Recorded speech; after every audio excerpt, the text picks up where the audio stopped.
here, and I think this song is a perfect intro to the next person we're chatting with. If you could describe Cliff Mitchell and his relationship with the Sale of Champions and the Dixie National Rodeo, I believe Like It, Love It, Want Some More of It would just about cover it, wouldn't Absolutely, it, Cliff? absolutely. Cliff, the managing partner at Gray Daniels, thanks for being with us and having us out here. And you've got a strong, long-time connection with all of this going on, don't you? Absolutely. I've been involved with the Sale of Champions back since 1983. And then back, I guess, in I was right around 2001, I became a member of the board of the Dixie National Sale of Champions. And so been involved with it pretty much all my life. But just glad to be a part of it. I'm a past chairman of the Dixie National Sale of Champions Committee. So I've helped raise a lot of money for this, and it's just such a worthwhile cause. Well, and that is one thing that we don't really talk about very often, but I do want to ask you very quickly, just how much work goes into getting this thing together every year? Well, it's a lot of work. We probably have 6 to 8 meetings over the course of a year as far as the board members, but we spend a lot of time out raising funds for this. So we talk to a lot of businesses, and we go out and we sit with these business owners and explain why support the Sale of Champions. Why do we need to be a part of it? And so that takes a lot of time as far as a committee member to go out and raise these funds. And I know that Kelly, our chairman, has set forth a goal of $500,000 today, which would be a record sale. So you got to go visit a lot of businesses and ask a lot of people to give money, but such a worthwhile cause. Well, and I was talking with Mike McCormick right before you came on about how important this is to the kids that are participating today, because it teaches so many great life lessons that are going to be with them the rest of their life. Well, sure. I mean, these young men and women, I don't want to call them children, they get up every morning, they clean stalls, they feed their animals, they work with their animals, then they get ready to go to school, and then they spend all day in school, and then some of them play baseball, football, cheerleader, band. They do those things. Then they come home, and they do homework, and then they clean stalls, feed animals, work with their animals, and go to bed and get up and do it all over again. It kind of reminds me of my life at work every day, you know? I mean, so these are the kind of kids we want running our country one day, because they understand what it takes, the hard work that it takes to get where you want to be.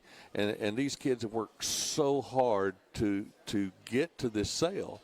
And then to turn around now, it's going to give back to them, because they're going to have the opportunity to go to college off of the money they earn from the sale, or from the scholarships that we actually give also.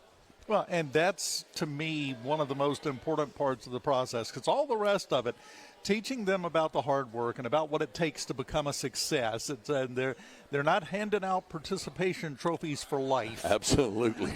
So, you know, they learn that, but then this lets them see a tangible result. This lets them have that rush of becoming a success in front of everyone and feeling that. That's huge to me. You know, we always talk about the fruits of your labor.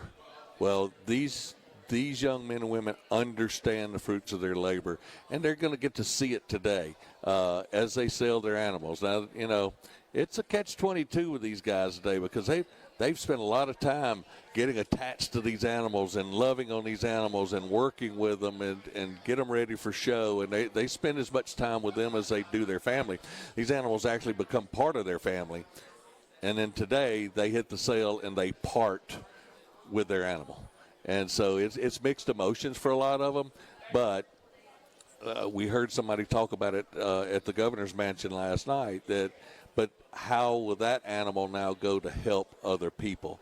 So it's not only helping them make it to college and whatever choice that they want to do as far as continuing their education, but then it also helps other people as the animal moves on. They're even used for judging again and teaching other students to come in here and be FFA leaders and 4-H leaders. So just it's the gift that keeps giving. Do you ever see some tears after the sale is done from Yes. some of these kids? Yeah, Yes. I'll bet. You do. You would have to. But that's because they're attached. And that's that human emotion that's in there too. And I think we all have emotions within our jobs. I would imagine with talk radio, you'll have emotions within your job. And I think kind of the same thing here. Now, of course, this is just part of the overall Dixie National Rodeo experience, I guess you would say, which has been going forever. And is one, and I was talking to Mike about this, let me get your opinion as someone who's been involved with this whole process for a while. This is one of the biggest events of its kind in the entire country, isn't it? Sure. So you've got the Dixie National itself, and it encompasses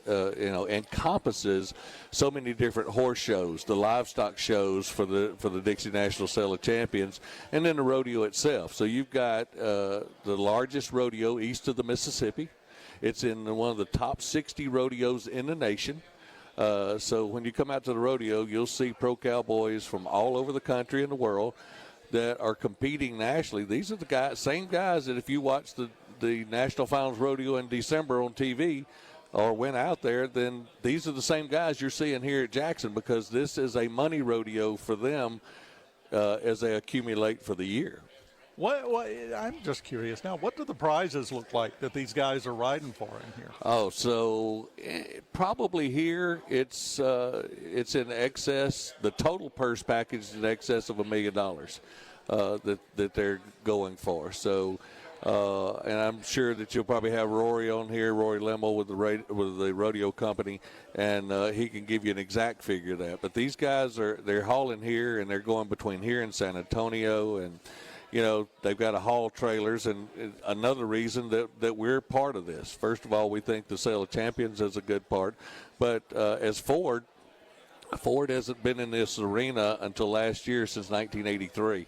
And so we're glad to be back, and we're glad to have Ford Motor Company be a part of this and have our trucks on showcase out here. And because the guys pulling those trailers up and down the road with their horses, and the ladies in the barrel racing, the calf ropers, they have to have a truck to pull it, and there's a lot of Ford trucks pulling trailers and horses from rodeo to rodeo around America today.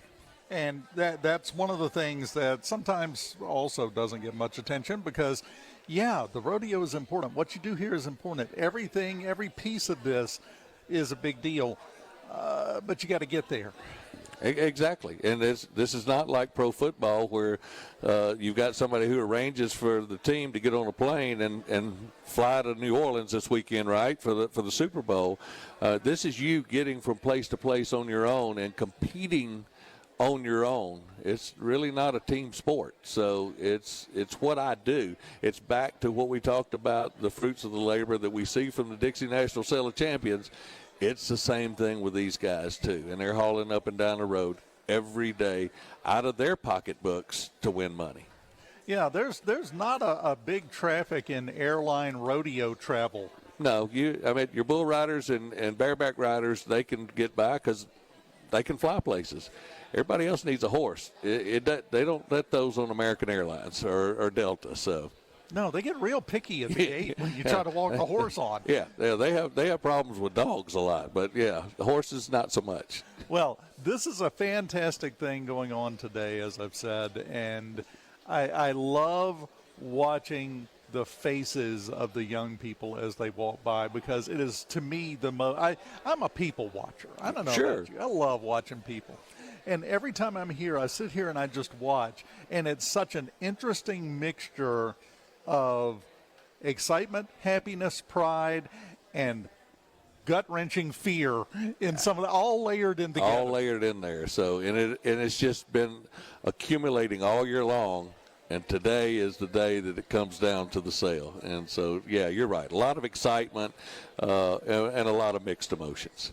But it will pay off for these kids, and it'll pay off in the future. And I assume we're just going to keep doing this moving forward, right? Absolutely. So I know we have one of our committee members that's retiring this year, and he's been doing this for over 50 years. And so he's seen a lot of these kids. In fact, Kelly, that's our chairman, she came up through this, and now she works for Regions Bank, and she's part of this as a committee, but she came and earned her way through college doing this same thing. So it's just amazing how it just keeps growing, and after us, there'll be more people that keep doing this. Cliff Mitchell, managing partner of Gray Daniels, and a big piece of everything moving around here today at the Trade Mart with the Sale of Champions. Enjoyed it, sir? Yes, sir. Thank you for having us. You come on back anytime. Appreciate it. Thank you. We will continue on SuperTalk Mississippi live from the Trade Mart on Middays right after this. Keep it here.